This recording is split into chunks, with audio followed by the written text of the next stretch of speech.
Welcome down the rabbit hole, friends. We are getting ready to move on to Chapter 2, the formative years. Guys, this is when the SHIT really hits the fan. This book is bananas. I cannot believe, okay, let me just say, the book is bananas. B-A-N-A-N-A-S.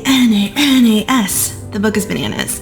I cannot believe I never read this book with as much as I loved John and Kate +8. I don't know where I was that I didn't realize that this came out, and I'm shocked by all of the information in it. I said in my live the other night, normally I would be like very suspicious, like, is this even real? How could he get all of this information? Where's this coming from? But this man, Robert Hoffman, he literally names his sources, like first and last name, like of Hershey, Pennsylvania, who lives at 2311 Bel Air Drive, told me that he dated Kate Gosselin from this state to this state, and then this is what happened. So it's very in our faces that he certainly has real sources he's talking to, and it is bananas.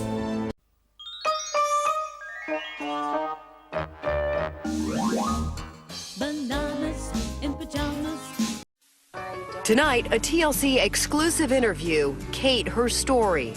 Things got really bad. How bad? Really bad. Were you and John even talking? At times, no. What happened? Robert Hoffman can tell us what happened. And he starts by going backwards to Kate's life growing up. In Chapter 1, we heard all about what Kate had to say about her story, her life story growing up. In the book called Multiple Blessings, Kate goes on and on about what a wonderful childhood she had, how she kind of like lived in a fairy tale. Her whole life has been a fairy tale, up until John just kind of crashed everything and made it a huge mess. But she's, soldiering on in the best way that she can. But according to Robert Hoffman, none of that is true. We'll always be together. As we now know, always didn't last forever. Leah came to me the one night. She said, "But Mommy, you said you and Daddy would be together forever." Robert starts by introducing us to Kate's parents.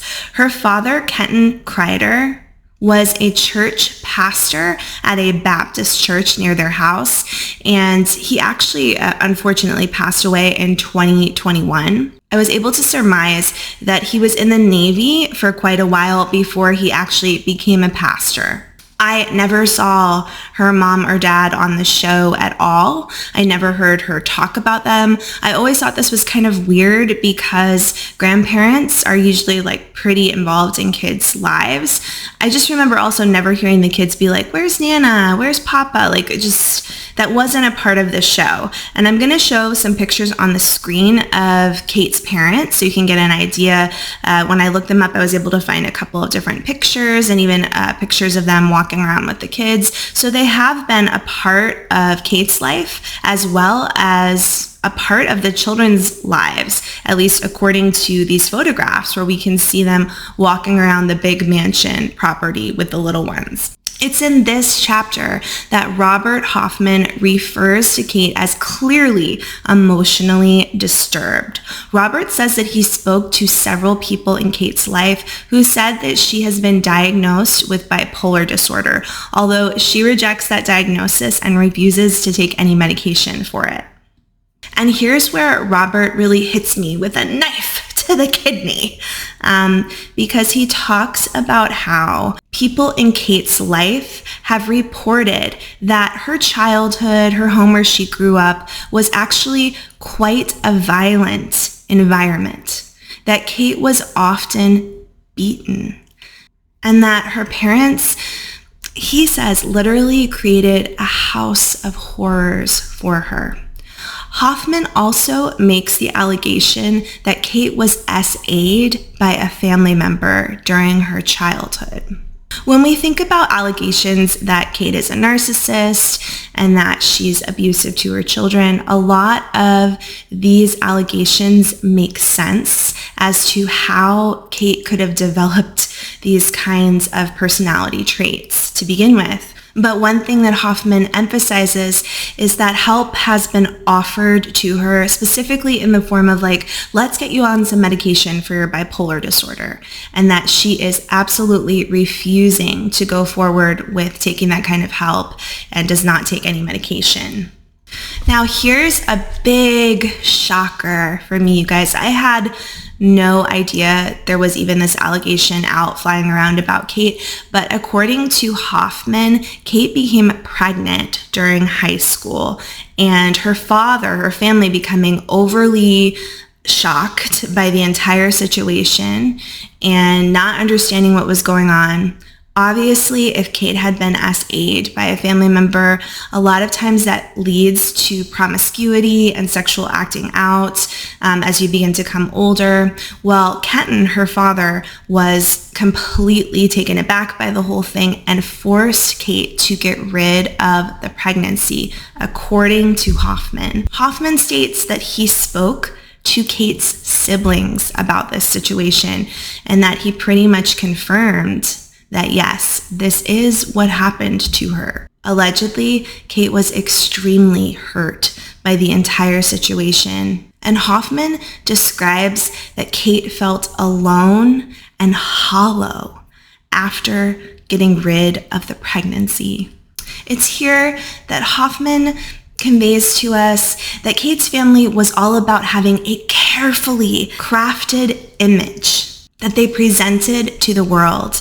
And the moment that Kate went up against that image and there was a mistake made, they needed to cover it up and get rid of it to continue to portray the image that they wanted everyone to believe the family was upholding. So Kate was learning this kind of way of dealing with the world from her family of origin at a very young age. So how did it go from love to lawsuits? Would you like to set the record straight? And how is she handling the most difficult time in her life with millions of Americans scrutinizing her every move? How is this affecting you all that we don't see? I'm awake in the middle of the night. Now, according to Hoffman, Kate left home very early because her father wanted her out of there. Hoffman states that Kate was rebellious, and what had happened with the pregnancy had really thrown the family for a loop. They wanted her gone as soon as possible. So Kate left home young as soon as she could, and her father specifically spoke out towards her and towards the rest of the family that he was not happy with her sexual promiscuity at such a young age. Thinking, am I making the best decision? Assembly line in action. At home, she's used to being surrounded by kids and cameras. She leaves her house, she's used to being surrounded by fans and even more cameras. So she had all this shame going on, and now she needs to go out into the world and figure out what she's going to do with herself. Hoffman says that Kate didn't really have marketable skills. She hadn't worked super hard in high school or figured out what she was going to do, but she had a lot of anger and resentment towards her father as well as the rest of her family. She wanted to prove that she could make it on her own and she was going to have that wonderful and perfect fairy tale life she wanted from the get-go. But these days, despite the constant stream of people around her, Kate feels very much alone, facing the world with few friends or family members to protect her. A bigger tabloid target than any star living in the Hollywood Hills. Okay, towards the end of high school, Hoffman tells us that Kate started talking about how she wanted to become a nurse, but Hoffman makes the argument that many people have said she specifically stated she would become a nurse and marry a wealthy doctor, and that this doctor would provide for her, they'd have a large family, and she would be what she always wanted to be, the professional nurse who had to quit her job and stay at home with kids to take care of the doctor's children. This was her master plan in life. At first, Kate tried to attend a 4-year college but actually dropped out. And Hoffman states here that Kate has a long history of not being able to be patient. Everything has to happen right away, right now, as soon as possible. And when she realizes that it's going to take a while to get something that she wants, she'll give up on it and move on to something else and just reconfigure her master plan so that it works in a way that gets her where she wants to go as fast as possible. And it's here that Hoffman brings up Kate's book, Multiple Blessings, again. Hoffman clearly thinks that Multiple Blessings was a crock of shit. He thinks that she carefully crafted this entire story in the book about her life, what she's been through, all the very wholesome ways that she's been acting her entire life. And he says it's just not true. It's a total fallacy about who she really is. In the book, Hoffman points out that Kate repeatedly brings up Proverbs and talks about how faithful she is towards God and how she waited for the right man so that she could have her happily ever after. And Hoffman says, no, because I've got an ex-fiance as well as ex-boyfriends who are speaking out about what you were up to back in the day, Kate Gosselin. So let's take a look at what's going on with these many, many men. Let's start from the very beginning story. Tell me what your childhood was like, Kate. I was one of 5 kids. I was the middle child, the forgotten middle child, as they say. I have 3 sisters and 1 brother. It was a strict upbringing, I would say. So originally, Kate Gosselin's ex-fiance went to tabloids as soon as the divorce situation started coming out. He went to the tabloids. He probably got paid for sharing some of his story. But his name is Adam Miller, and he's also from Pennsylvania. I went to a Christian school, kindergarten through 12th grade. So was it a loving home? Yes, my parents did their best. My mom was the ever-present parent who saw to it that our meals were cooked and our house was taken care of. Adam and Kate were engaged to be married before she ever met John, and Adam states that Kate was immediately pressuring him for marriage. I'm famous for telling my mom growing up my whole life, Mom, 5 kids is way too many. There's just, you lose something in the details. And she ironically reminded me of that when I ended up with 8 kids saying, do you remember what you always told me?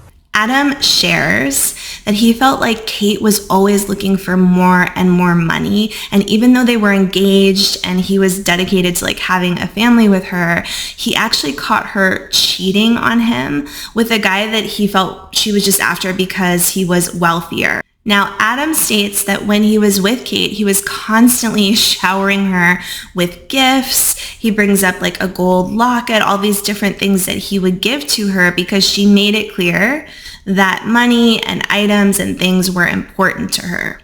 What is your relationship now with your parents? My parents email me. I email them back. They're very different from me. Nobody's right. Have you changed or have they changed? I think both of us have changed. But guess what? Adam's friends did not like Kate.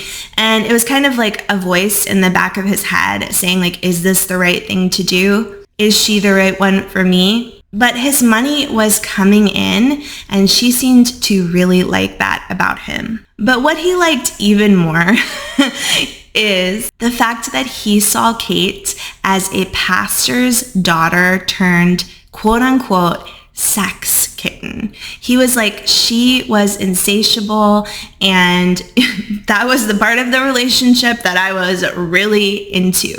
Not accurate. Are they involved as grandparents in helping with your children? Not so much, and that's probably more by my choosing at this point than by theirs. Is it out of the question forever? No, probably not. Mm-hmm. However, the flip side of it was that she quickly became very possessive of him, and he often found that she didn't want him to go out with his friends. This was an issue between them, and then his friends didn't like her. So we were already starting to see that in this relationship, Kate is very interested in kind of isolating her partner to really just be with her, take care of her, spend all of his money and time on her. That was the beginning of me realizing that everybody has an opinion. Mm-hmm. And sometimes those opinions aren't my opinions, Did they not approve of you putting your children on television? Was that part of the issue? No, it was before television. Even though Kate had found this amazing guy who showered her with gifts and money and time and interest, she could not help but look all around her trying to find like the next best thing. And Adam ended up catching Kate cheating on him. When he talked to her about it, she specifically brought up that this guy had a Corvette and she liked to drive around in this guy's Corvette, and she and Adam broke up. However, the new guy that she was with, he was a little bit older, and it became very clear early on to her that he was not interested in marriage. He was just messing around with her, and they also split up. Shortly after that split, Kate developed a relationship with whose name is Jason Lentz, and he happens to be very good friends, if not best friends, with her ex-fiance, Adam. There's definitely something missing when you don't have supportive parents nearby, and your kids don't have supportive grandparents. Absolutely. Adam really felt that Kate was only dating Jason to try to pique his interest again and see if they could get back together. And Jason says the same thing to Hoffman. He states that he and Kate got together. Kate ended up moving in with him and his mother. He states that Kate took full advantage of the situation, that Jason's mother spent all her time waiting on Kate hand and foot. Can you even imagine Kate Gosselin living with this guy and his mom and just like sitting in a recliner waiting for the mom to bring her like frozen dinner meal to eat in front of the TV? Jason did not have a significant amount of money, and they were taking care of Kate, his mother. He and his mother were taking care of Kate pretty well, but it turns out that Kate was underhandedly like texting Adam, trying to get back with him, just really trying to make Adam jealous. And when Jason realized all of this relationship ended as well. Hoffman says about Jason, Kate was spending weekends at the home that he shared with his mother. Kate did not pay for a thing, and his mom waited on Kate hand and foot. She expected everyone to take care of her. Adam and Jason said that after they ended everything with Kate basically bounced from guy to guy, at one point living with two guys at the same time. I don't know what was going on with that. Who do you have on your side? A very, very small group of people. Because you don't trust others now? Well, yeah. You almost can't blame me. But then in June of 1997, Kate finally graduated from her nursing school, which was like a 2-year certificate program. According to Hoffman, Kate was like really concerned that she hadn't landed her doctor yet. She was not wanting to actually have to go to work. She was hoping to land him as quickly as possible, but it didn't happen. So she got a job as a registered nurse in a labor and delivery unit. When you look around and very close, trusted people who you would swear on your life would never, ever, ever cash you in, for lack of better words, and those people do that, you tend not to trust people. Okay, now this is quite interesting to me because I've already had someone hop into my comments and say that they worked as a nurse with Kate Gosselin and that it was not the best situation. They did not enjoy it very much. And this is where Hoffman supports all of that. He says that Kate never enjoyed being a nurse, and it was obvious to everyone around her. People like your own brother. Yeah. She's referring to her younger brother, Kevin, who often appeared on John and Kate Plus 8 with his wife, Jody. He was the little boy that if I did something wrong, he'd step in the way and say, Katie, not do it, I did it. Because she also wasn't particularly good at it. Do you guys remember on the show that Kate was constantly like, ugh, I can't stand little kids poop and vomit, I just can't do it. Can you imagine being quote unquote a pediatric nurse and going around like, I can't deal with kid poop? That doesn't even make sense. And Hoffman very much focuses on that issue here in the book. He says that Kate, as she was pretending to be a nurse, was also clearly a big germaphobe. And it was a huge issue on the hospital floor. People really noticed that she tried to get out of as much work as possible. And he took punishment for me, often. Kate says she's stunned by what she sees as Kevin's betrayal. To confirm things that he has no idea what he's talking about, that never happened, to cash in and to make money. Hurtful doesn't even cover it. He states that Kate was very much disliked by her coworkers. Nobody could understand why she wanted to become a nurse in the first place. It was obvious she didn't like people and had no interest in helping them. That's so funny. She cringed at the thought of touching sick people, a fellow nurse who worked with Kate told me. Wow. She thought she was better and smarter than everyone else, even though she clearly wasn't. That's from a colleague who worked with Kate on the floor. Can you even imagine? Everyone said she was clearly there looking for something. Allegedly, a husband. And I just want to emphasize, because I think this is hilarious, Hoffman states, besides lacking in empathy, Kate is a self-described manic germaphobe, and she always has been. It's hard to imagine Kate Gosselin wanting to be around germs and sickness all day, every day.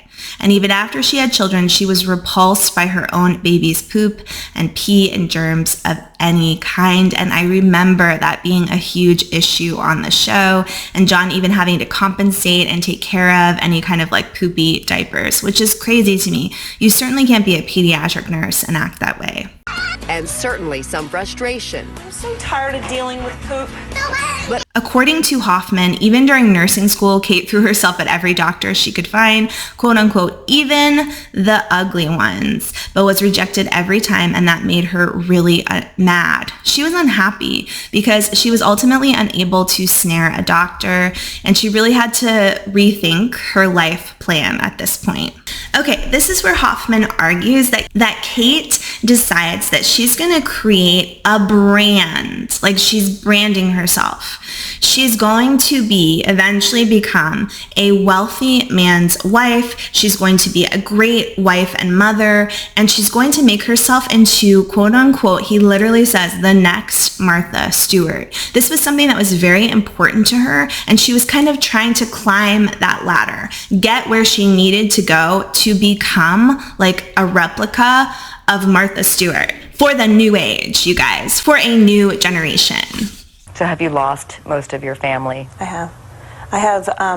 My parents do support me from afar. I have one sister who drops the judgment and just says, whatever you choose to do. And the biggest part of this brand for Kate was that she needed a husband with money. Enter John Gosselin. And that's the end of chapter 2. Chapter 3, has a lot of crazy revelations in it. It's called When Katie Met Johnny.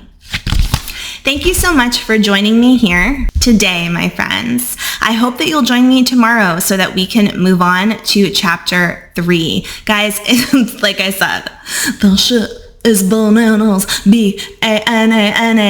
Chapter 3 has a lot of crazy revelations as well. I mean, I can't believe how deep this rabbit hole goes. So join me again. I can't wait to see all of you next time as we head down yet another rabbit hole.